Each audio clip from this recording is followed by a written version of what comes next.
मैं तो शुक्रिया अदा करता हूं और जाहिर है पहलगाम के उस अनफॉर्चुनेट और बड़ी हौलनाक वाक़े के बाद जो हमारी गवर्नमेंट ने पाकिस्तान में जो टेररिस्ट हेडक्वार्टर्स को उनको निस्तो नाबूद किया और फिर उसके बाद से जो हालात पैदा हुए आप और हम जानते हैं, तो ये बहुत ज़रूरी है कि हम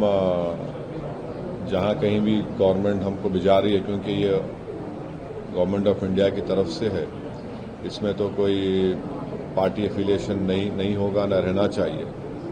तो जो देश का देश के हित में जो मुल्क में पाकिस्तान और उनके स्पॉन्सर्ड टेररिस्ट की तरफ से जो हमारे मुल्क में आतंकवादी वाक़यात हो रहे हैं, तो ज़ाहिर है उस पर हम तमाम को जाकर उनको बताना पड़ेगा। और भी डिटेल मीटिंग होगी जाने से पहले हमारी, तो उसमें और डिटेल हमको बातें मालूम होंगी। मगर फिलवक़्त तो मुझे लगता है कि हमको तो भारत का जो स्टैंड रहा है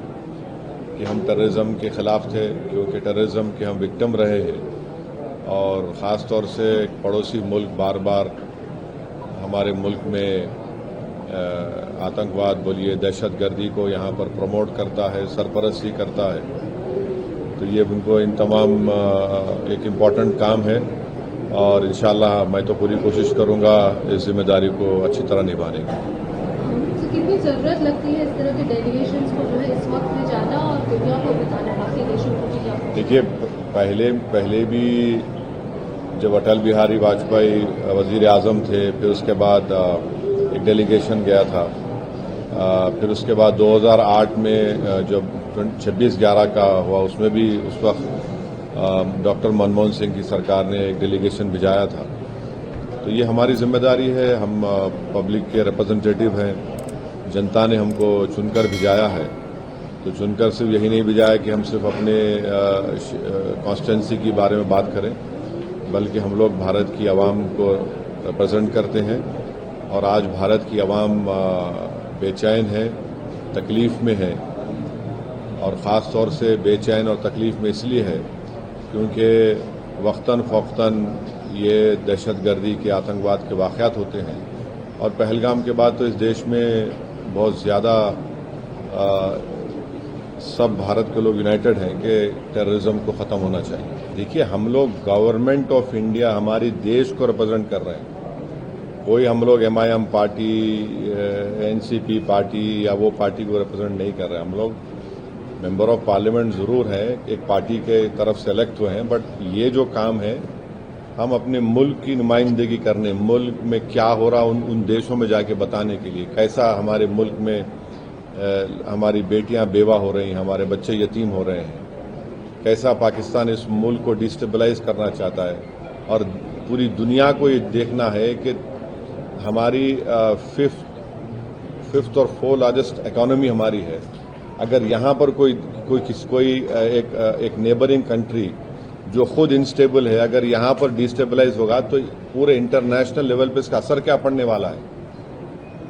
ये समझना है ना, पूरे विश्व को समझना है। इंडिया कोई मामूली कंट्री तो नहीं है ना। अगर यहाँ पर कोई इस इंटेंशन से आ रहा है कि यहाँ पर कम्युनल राइट्स होंगे, यहाँ पर डिस्टेबलाइज करेंगे, यहाँ पर हम ये इंस्टॉलेशंस को करेंगे, कश्मीर में हमेशा हम लोगों को मारते रहेंगे, और हम ये हरगिज नहीं भूलना है कि 21 सिविलियन की मौत भी हुई है। पूंछ में छोटे 4 मासूम बच्चे मर गए, जिसमें ट्विंस बच्चे थे, दोनों भाई बहन थे। उनके वालिद अभी भी जिंदगी की जंग लड़ रहे हैं।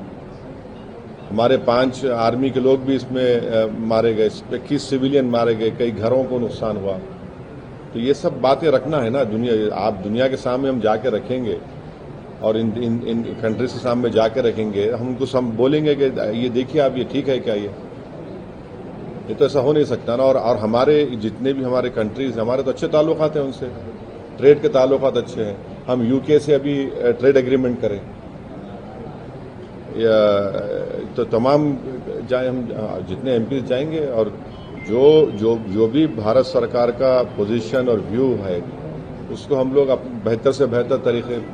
से रखने की